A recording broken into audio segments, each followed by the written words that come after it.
Good afternoon, my name is Jacob Prummer, and I'm a part of the BMT 524 Economics for Managers class at William Woods University. Today is March 2nd, 2018. What I want to do today is look at whether or not a 4-year or higher college degree is worth the price. I'm sure many of us are thinking that right now as we're in college, or we've thought about it a lot in the past, whether it's worth going to college. So what is actually going on here? Higher education is a very big investment in human capital. Investing in human capital is meant to increase the productivity of people. Whether or not that's working is debatable. But from an economic standpoint too, we really need to look and do a cost-benefit analysis. Is the price that's being paid worth it? Are the benefits outweighing the cost? So when you look at it, costs of higher education are climbing, student debt is climbing, finding a job is becoming ever more difficult for college graduates, of course, is what I'm talking about here. And are you getting that degree just for the sake of it or not? Do you plan to use your college degree? Even if you plan to use it, that doesn't mean that once you enter your career, you actually will be using your degree. So why is this important? I already mentioned, it's a very big investment. Do we even need college degrees for what you're going to do? At what point do you stop with your higher education? I have an associate's, a bachelor's, and a doctorate. My career, I think my degrees have helped me get the job, but I definitely don't use my degree. I have counterparts that don't even have a college education, and they're at the same pay rate as I am. So there's definitely opportunity to make a great wage without even going to college. So some other significance of this issue is a number I'm going to throw out there. College debt is over $1 trillion nationally. 1 trillion with a T. That's very significant. Student debt is high. 11% of the college loans, basically 11% of those in student debt, their loans are in either default or a delinquent. So they're not being paid off correctly either. So how does this cost society? What kind of costs are involved from a societal, economical standpoint? There are many direct and indirect costs. Individually or specifically from a direct cost standpoint, you can look at tuition rates, room and board. Some of those costs are a lot easier to see and to calculate. Indirect costs are somewhat more hidden.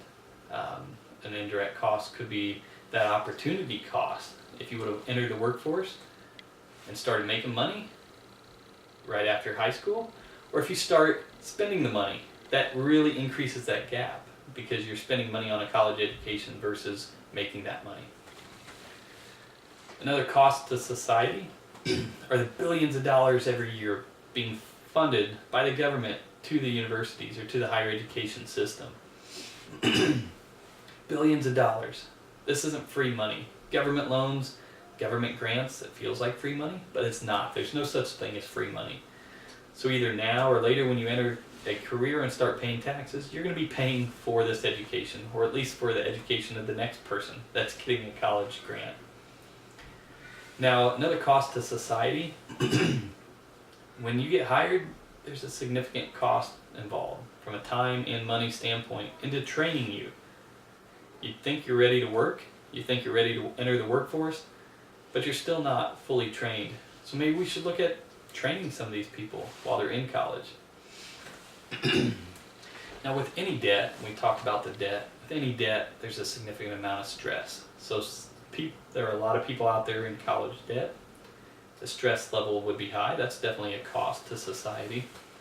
And we're paying for these university and for the higher education with our tax dollars. What's going on while you're at college? Are you partying? What are we really funding here? Now, some of these universities are there's a big range. The university, or even just professor individually. Inconsistent messages between universities and between professors. Some are very liberal, some are very conservative, and these professors are definitely shaping the minds of those in our society. Now, some benefits to society. You're expected to have a well-rounded education when you graduate college. I know a lot of people that don't when they get out of college, But that's really good though from a societal standpoint, because people are learning things that they may not have learned, especially when you're taking some of those electives. You think, oh, why do I have to take this course just to graduate in science? Well, it really does help from a well-rounded education standpoint. There are a lot of great programs. These are very beneficial from a research standpoint, medical advancements, a lot of things that are really beneficial to society. These buildings, they're already, for the most part, some of these buildings are paid for already. At least we're using them from a traditional education standpoint, with the classes being in the buildings. Now, another benefit to society for kids going to college, they're entering the workforce at an older age than what they would if they just got out of high school. That's pretty easy to calculate. Now, what does this do? Well, hopefully they're more mature. Most people mature with age, at least from an 18-year-old to a 22-year-old. A lot of maturation is going on. Now, some economic standpoint, the actual economy from the university town is very impacted. You look at how many people are employed by a university system, how much money is being poured into the local economy, especially when classes are in session. It's very great for those local economies. Now, another benefit to society, I mean personally, I like the NCAA tournament. March Madness is coming up. May or may not be as exciting this year with all the scandals that are going on right now, but hey, I like NCAA sports. It's very entertainment beneficial to me. So that's kind of a benefit to society from that's stemming from the university standpoint. Now, some possible solutions to this issue that we have. We really need to educate those going into college, stress the return on investment that they may hope for with their degree, explain the real costs that are involved to these students, and do a little more from a career education standpoint while they're in school, while they're in high school, while they're in grade school. Start looking at what kind of costs are involved, what kind of expenses, and what kind of return on investment they can hope for with different careers. Online courses. This is an online course. Online courses are typically less costly, so if you're spending less on your education, it takes a lot less time to see that return on investment, perhaps. Now, another thing that we could do is have employers value the degree a little bit more. Now, just because you have a degree doesn't necessarily mean that you're better suited for the job than somebody without the degree, but it'll really help show the benefit of having that degree if you get your job because you have that degree. Maybe we should limit the numbers. I know this could be controversial, but I have bachelor's in liberal arts. It's been shown not to necessarily pay off the degree very well. There are a lot of lower paying jobs than from a technical standpoint or a scientific standpoint or an engineering standpoint.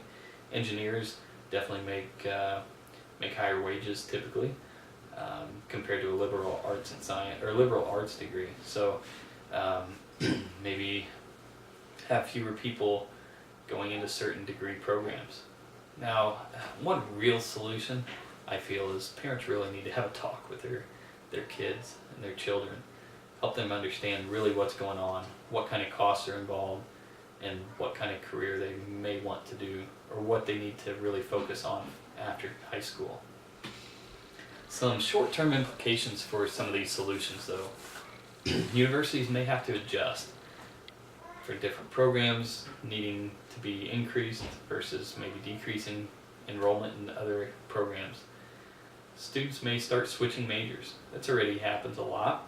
There may be more people dropping out of college once they realize what their cost-benefit analysis really shows them. Maybe they say, hey, no sense in finishing this degree. I can start working right now, make just as much, and that opportunity cost will be a lot less. There may be lower enrollment overall in the universities, short-term, younger workforce perhaps, even short-term, long-term, both. People are going to enter the workforce without getting a 4-year degree, they're definitely going to be younger. Maybe we'll see an increase in the trade schools and just associate degree community colleges. Long-term implications. Now these, just some possible long-term implications. Some universities may shut down. Some programs within the universities may shut down with lower enrollments.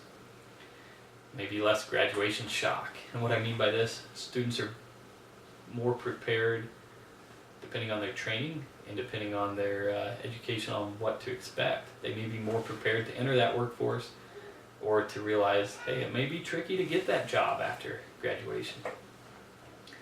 Another long-term implication, we may have less highly skilled workers from highly educated workers. There are a lot of people that realize things once they're in college, they change their degrees, they end up going on to really maybe inventing something. There may be less inventions. They may become a great doctor that path may never have opened up, or a lawyer because they never even started the higher education process. Other long-term implications, there may be more highly skilled trades workers. So maybe we're pushing more trade schools. These people are becoming highly skilled. That could be a great thing, but maybe that's going to take away some of the other careers that we may just never realize that we missed out on. Another long-term implication, it could be tax savings. Government spending on higher education could decrease. That could help with our tax rates. Maybe we can lower tax rates or use that money for something else. Another long-term implication, I'll just mention it. Students may resent their parents. That solution that I talked about, parents talking to their children, maybe helping form their minds, figuring out what career they need to choose. Then if you choose that career, you may blame your parent for it later if it doesn't work out. So hopefully that doesn't happen. Some of the conclusions here that I wanted to draw, though, is college education may or may not pay off. It's a very significant issue. There are a lot of costs involved. There are a lot of benefits as well. I've kind of talked about some of the solutions and the implications, long-term and short-term. And I think really what you need to do is figure out what kind of career you're wanting to go into and do some math. Figure out whether or not it's going to pay off in the end. Because you may change your major, you may change your career path, you may not even need a college degree. I'm glad I got a college degree. Right now it's not paying off, so it's a little bit easier for me to say, you know what, it may not be worth it, because I could have entered the workforce 8 years sooner. There's a lot of opportunity costs there. A couple of my main sources for some of the information I have is Do the Benefits of College Still Outweigh the Cost by Abel and Dietz, and then also our textbook for the course, Economics, Issues, and Policy by Jacqueline Murray Brooks. Thank you.